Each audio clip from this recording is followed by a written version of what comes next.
Alors, Lydie Maninkeda se bat pour que les enfants de sa fille morte en Syrie après avoir rejoint Daesh soient rapatriés en France. Les enfants sacrifiés de Daesh, c'est votre une, Natacha. Vous savez combien vous avez? Non. 1 minute, top chrono. Vous vous souvenez, Thierry, que nous avons parlé récemment, ici même, du cas des djihadistes français et de la question qui agite aujourd'hui les politiques, à savoir, qu'est-ce qu'on en fait? Est-ce qu'on les rapatrie? Et la question s'est posée, on a évoqué le cas des enfants.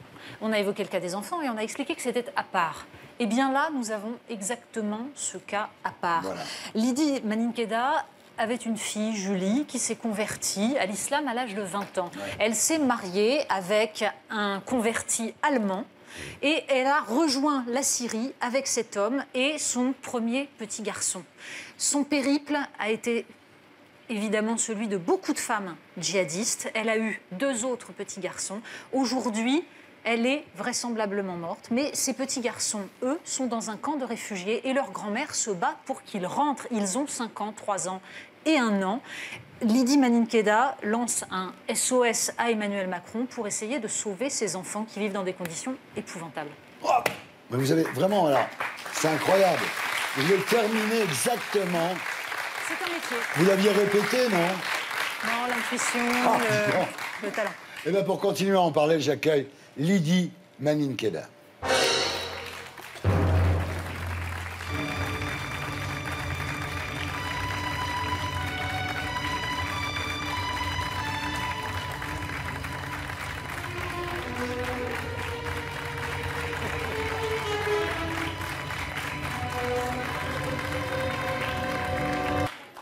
Bonsoir, Lydie. Bonsoir. Merci d'être avec nous ce soir. Je sais que c'est pas facile pour vous. Non, c'est pas facile, non. Ouais, mais c'est bien.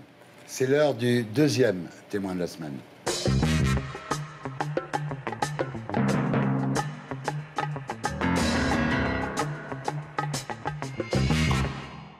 Alors, Lydie Maninkeda, bonsoir. La première question qu'on peut vous poser, c'est de savoir comment vont vos 3 petits-fils, quelles nouvelles vous avez d'eux, et surtout, dans quel état étaient-ils quand vous avez enfin réussi à les retrouver?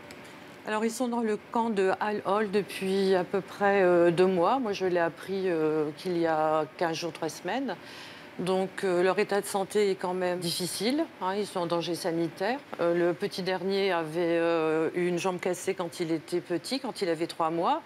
Et il avait une jambe atrophiée, donc il ne se lève pas, il se déplace difficilement. Et le deuxième également avait été à la naissance rachitique. J'avais eu 2 photos de ma fille à ce moment-là.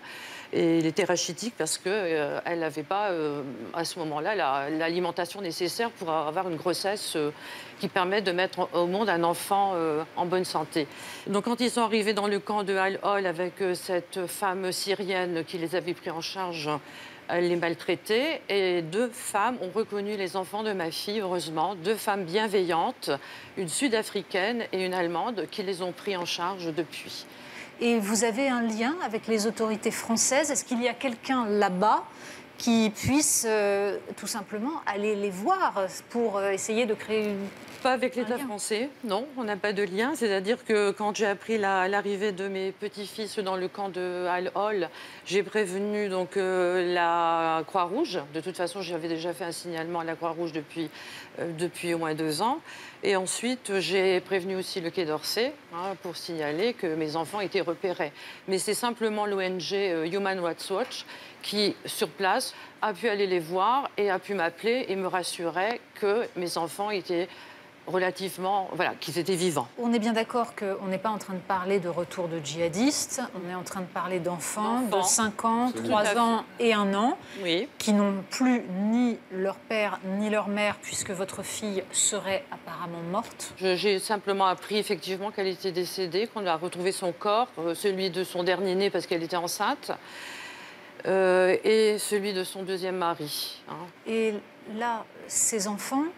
Pourquoi est-ce qu'on ne les rapatrie pas? Pourquoi? Effectivement, il y a quelque temps, on avait parlé de retour de djihadistes, hommes, femmes et enfants. M. Macron avait fait cette annonce et depuis, on n'entend plus parler de retour. Mais c'est vrai que ces enfants sont des innocents. Ils n'ont pas demandé à naître là-bas. Ils n'ont pas demandé à partir là-bas non plus. Hein, donc ils n'ont pas à subir les fautes de leurs parents, le choix des parents. William? Je n'arrive, et Dieu sait si je suis radicalement opposé à ce que les djihadistes rentrent, quel que soit leur sexe. Oui, bien sûr. Mais s'agissant d'orphelins français, je n'arrive pas à sûr, comprendre c'est normal. l'obstacle à les faire revenir. Alors, d'orphelins français, puis aussi les autres enfants qui sont avec leur maman dans le camp de Al-Hol, Ça, c'est un autre problème. de Roche, où les conditions sont aussi très, très difficiles. Hein, c'est des conditions sanitaires épouvantables, il y a des épidémies. Ce que vous dites, Lydie, c'est vous vous adressez à Emmanuel Macron, Bien sûr. à Édouard Philippe, Oui. et vous leur dites pourquoi ces enfants sont condamnés à crever dans ce camp là-bas. Apparemment, il y a des morts, effectivement. Natacha? Votre fille, donc, aurait été tuée, on ne sait pas dans quelles circonstances, avec son nouveau mari. Son précédent mari, donc converti allemand, était sans doute un responsable de l'espionnage de l'État islamique, c'est-à-dire quelqu'un de dangereux. Vous avez porté plainte? Qu'est-ce que vous soupçonnez? Je ne sais pas. Les circonstances sont particulières parce qu'on a retrouvé donc 3 corps sans blessure apparente. Enfin, c'est ce qu'on m'a transmis comme message. Et elle devait avoir avec elle son petit dernier qui n'était plus avec elle. Lui s'est retrouvé donc avec son deuxième frère abandonné, avec en plus des éclats d'obus sur le visage. Donc il y a la situation est particulière, on ne sait pas ce qui s'est réellement passé. Donc j'ai porté plainte effectivement pour homicide volontaire pour connaître exactement les circonstances. Ça veut dire quoi? Ça veut dire que vous soupçonnez une opération homo, une élimination Je ne sais pas. de djihadistes? Je n'en sais rien, mais je trouve que la mort est particulière.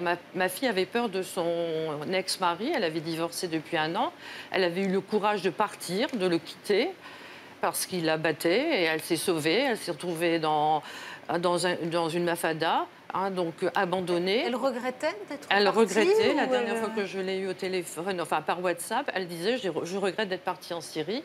Elle était convertie déjà quand elle est partie. Hein, nous vivons dans le nord de la France, elle a fait donc prépa littéraire à Federbe à Lille. Elle s'était convertie, elle avait envie, une curiosité, bon, pourquoi pas. Le souci, c'est qu'elle est partie faire des études à Leipzig, en Allemagne, et là, elle s'est rapprochée de la mosquée, et quelques temps après, elle a rencontré Martin Lemke, qui, lui, déjà, était dans une mouvance salafiste radicale, et nous ne le savions pas. Que s'est-il passé dans la région lilloise? Quelle était la filière? Quelles étaient les personnes qui se sont approchées d'elle? Je connais la mosquée où elle est allée, mais bon, on ne va pas incriminer toutes les mosquées, mais il y a des gens qui, forcément, ont été autour d'elle pour la recruter. Je me suis battue pour pouvoir la faire revenir. Elle ne reviendra plus, malheureusement. Donc ça, c'était un drame pour nous. C'était notre fille unique. Donc, j'ai jamais voulu la soustraire à la justice. J'ai toujours, dans mes propos, dit que si elle rentrait, elle allait devoir répondre de ce qu'elle a fait ou n'a pas fait. Maintenant, je sais qu'elle est morte. De toute façon, il n'y a pas de preuves. Mais au fond de moi-même, vu les concordances et les circonstances, je sais que je ne reverrai plus jamais ma fille. Donc, que me reste-t-il? Les petits-enfants. Mes petits-enfants. Il me reste 3 petits-enfants qui n'ont rien demandé, qui sont innocents, qui sont en danger sanitaire. Donc, j'interpelle, je supplie maintenant. Ces 3 petits-enfants, j'ai beaucoup d'amour à leur donner. Je sais qu'ils passeront par les services sociaux. Je sais qu'on va obligatoirement vérifier leur état psychologique et physique. J'attendrai. J'ai attendu 5 ans. Je peux encore attendre quelques mois. Bravo Lydie, bravo. Adrien Daplos. J'ignorais que vous étiez originaire de Lille, mais si vous le voulez, vous allez venir, on va se rencontrer à Lille et on va travailler ensemble à obtenir une réponse de la part du gouvernement. Bravo.